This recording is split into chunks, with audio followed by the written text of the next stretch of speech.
म्हणालात, की प्रत्येकाचा स्किन टोन वेगळा असतो. हं. मग प्रत्येकाच्या स्किन टोन प्रमाणे कसा मेकअप केला जातो?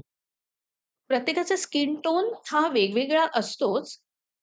अ, हा प्रश्न असा आहे ना, की मला सगळेच रंग आवडतात. त्याच्यामुळे कुठला रंग मी सांगू की छान आहे. अच्छा. अ, स जेव्हा एखादी लेडी फेअर असते, बरेच जण म्हणतात तिला फेअर कलर चांगला वाटतो. हं, मीडियम, मीडियम डार्क हे 3 मला वाटतं एक स्टोन आहे. हं, स्टोन म्हणजे फर्स्ट फेअर, नंतर मीडियम आणि डार्क. तर मला असं वाटतं ना, प्रत्येक लेडीचा कलर हा तिच्यासाठी तिचं एक म्हणतात ना, हं. ऑरा असणं महत्वाचं आहे. बऱ्याच जणींना असं वाटतं, की जर डार्क कलर असेल, तर तिला ते फेअर बनवण्याच्या पाठी जातात. बरोबर. तर तसं नसावं. मला वाटतं dusky skin one of best skin माझी आहे. माझी फेव्हरेट आहे अच्छा. आणि मला ती खूप आवडते स्किन. Okay, okay. आणि मी गव्हाळ रंगाची आहे. हं, तर ह्या स्किन आहे, तर त्याच्यामध्ये ड्युअल कलर तुम्ही मिक्स करून केलात ना, हं. तुम्हाला रिझल्ट अप्रतिम मिळेल. ओके.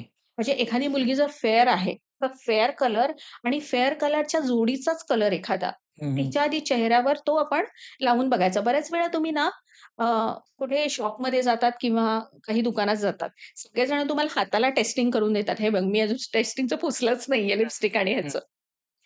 तर तिथे टेस्टिंग करायला तुम्हाला देतात हाताला.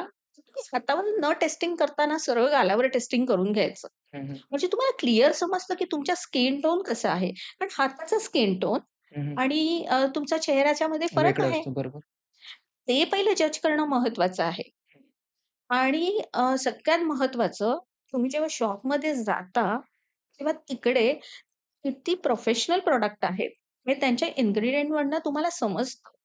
हं, उगाच तो शॉपवाला म्हणतोय म्हणून आपण नाही घ्यायचे. हं. 2 पैसे जास्त टाका. 2 पैसे मी तर म्हणते ना, आज अशी एकदा लेव्हल होती की अ, मला मेकअप प्रॉडक्ट खूप महाग असायचे हं. आणि तेव्हा ते पर्चेस करणं खूप कठीण असायचं. मी सरळ सांगायचे, "मी अर्धी भाकरी खाईन, पण मला चांगल्यातले प्रॉडक्ट घ्यायचे." कारण मला चांगलं द्यायचंय. आपण जेव्हा एखादी वस्तू मनापासून कोणाला चांगली देतो ना, चांगला मेकअप देतो ना, खरंच त्याच्या दुपटीने-तिपटीने काम मिळतं. हा माझा एक्सपिरियन्स आहे. त्याच्यामुळे शेड शेड जी आहे, कुठल्याही व्यक्तीची शेड ती परफेक्ट पकडणं आणि कन्सीलर्स हे मला वाटतं 45 कन्सीलर्स आहेत.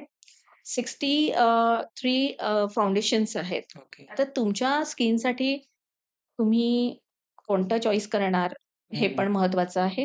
हं. आणि एक आर्टिस्टसाठी मी नक्कीच सांगेन जे माझ्या पॉडकास्ट बघताय, प्रत्येकाला ना गणिताचा अभ्यास करताना हे पण एक अभ्यासाचा एक भाग म्हटलं हं. तरी चालेल. बरोबर. पण आहे हे एक कला आहे, आर्ट आहे.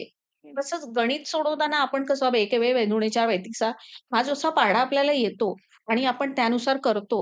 तसं जर तुम्ही मेकअप आर्टिस्ट आहात, तर तुम्हाला कुठलं फाउंडेशनचा काय कलर आहे आणि कुठला टोन आहे, हे तुम्हाला पाठ असणं महत्वाचं आहे.